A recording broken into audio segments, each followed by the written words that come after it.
নবীর যুগে একজন বেদুইন সাহাবী, গ্রাম্য সাহাবী নবীজির দরবারে এসে বলতেছেন, নবীজি, কিছুদিন আগে আমার মেয়ের বিয়ে হয়ে গেছে, আপনাকে দাওয়াত দিতে পারি নাই।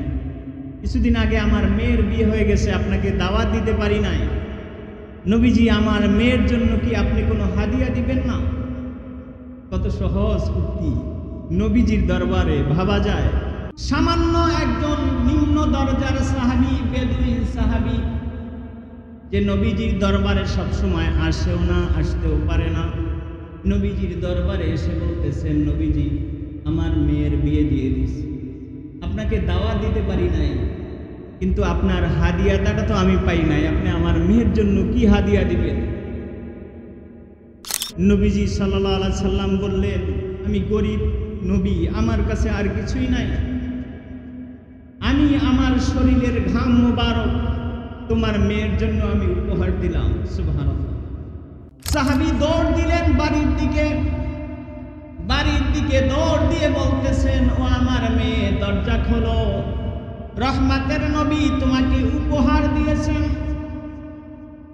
মেয়ে দেখতেছেন এক বোতল আতর নবীজি সাল্লাল্লাহু আলাইহি সাল্লামের পসিনা মোবারক, ঘাম মোবারক বোতলের মধ্যে ভরা।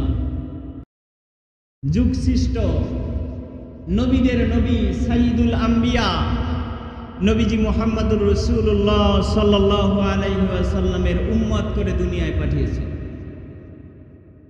কেমন রহমতের নবী ছিলেন! আমাদের সমাজে দেখা যায় সামান্য একজন চেয়ারম্যানের কাছে আমরা কথা বলতে ভয় পাই। একজন এমপি সাহেবের সামনে যায় কথা বলতে গেলে তো আমাদের শরীরে কাঁপ শুরু হয়ে যায়।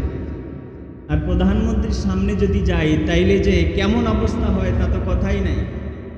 কিভাবে ভুল হয়ে যায়, আমার ধারণে ভুল হয় কিনা, আমার কথায় ভুল হয় কিনা, আমার অঙ্গভঙ্গিতে ভুল হয় কিনা, আমাদের অবস্থা খারাপ হয়ে যায়। কিন্তু রহমতের নবী এবং সাহাবীদের মধ্যে সম্পর্ক কেমন ছিল? বেদুইন একজন সাহাবী, গ্রাম্য একজন সাহাবী। বেদুইন সাহাবী কাদেরকে বলা হয়? আমরা যদি বুঝাইতে হয়, আমাদের এলাকায় যেরকম বাইদানি আছে না, যাদের কোনো স্থায়ী বাড়ি নাই, এইখানে কয়দিন, ওইখানে কয়দিন, ওইখানে কয়দিন, এরকম ঘুরে।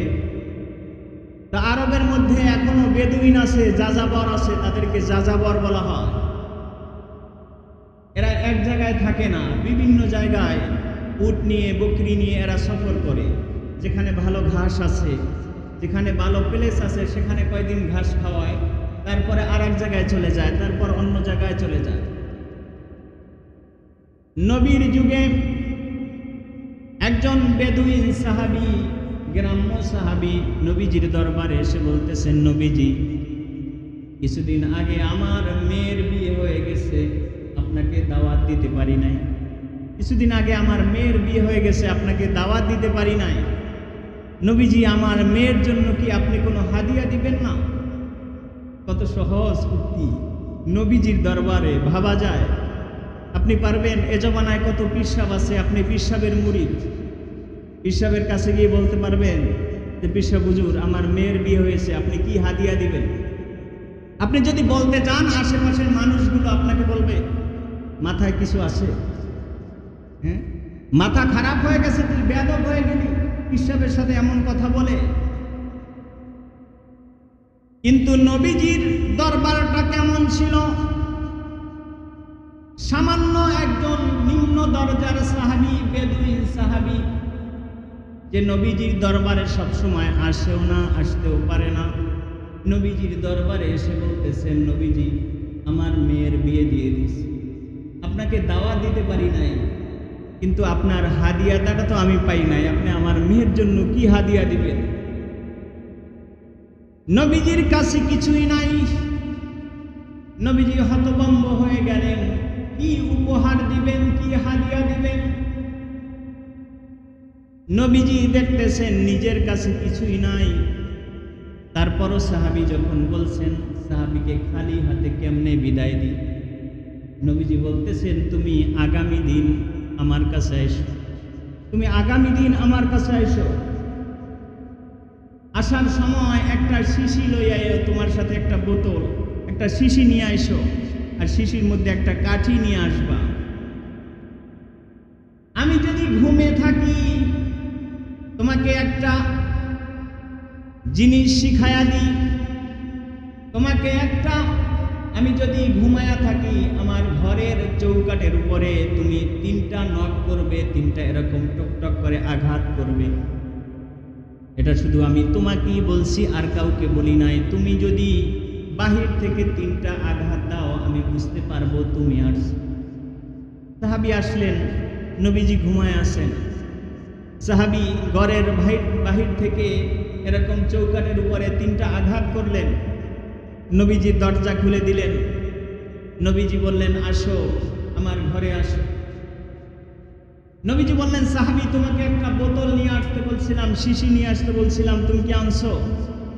সাহাবী বলেন, হ্যাঁ আনছি। নবীজি এবার হাতটা এরকম কনুই পর্যন্ত, জামাটা এরকম কনুই পর্যন্ত নিলেন।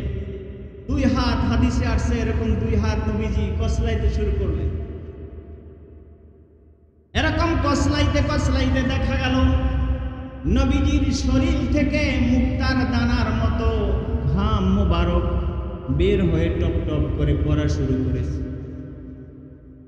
নবীজি এবার বলতেছেন, সাহাবী তোমার শিশিটা আমার কনুর নিচে ধরো।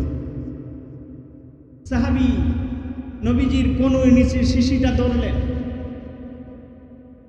1 বোতল, 1 শিশি ঘাম মোবারক নবীজির, শিশিটা ভরে গেল।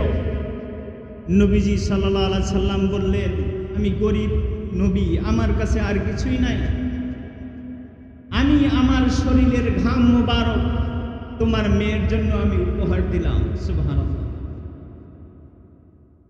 সাহাবী খুশির চলে, খুশিতে সাহাবী কেঁদে ফেললেন।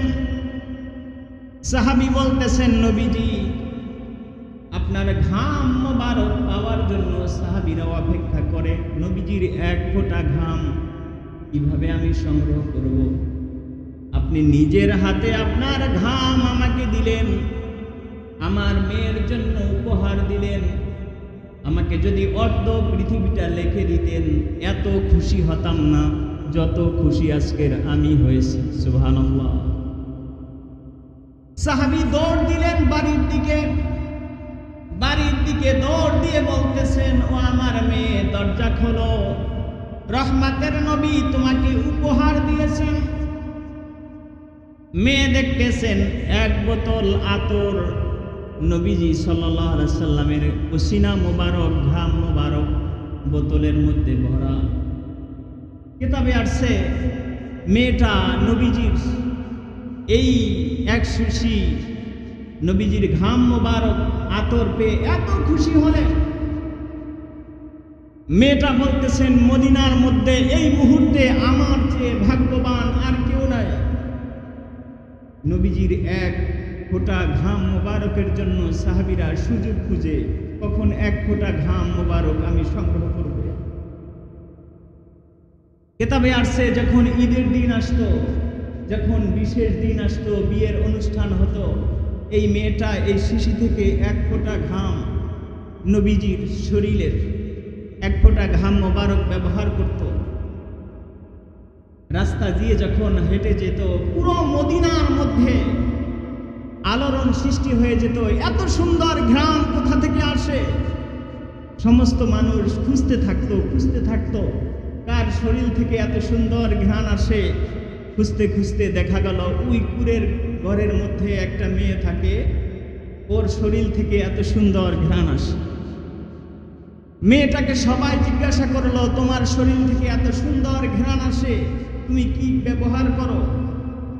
মেয়েটা বলল, আমার বিয়েতে রহমতের নবী সাল্লাল্লাহু আলাইহি সাল্লাম আমাকে 1 বোতল পসিনা মোবারক, ঘাম মোবারক উপহার দিয়েছিলেন, আমি সেটা ব্যবহার করি। সুবহানাল্লাহ। নবীজি সাল্লাল্লাহু আলাইহি সাল্লামের সাথে তুলনা করা যায় পৃথিবীতে এমন কিছুই নাই।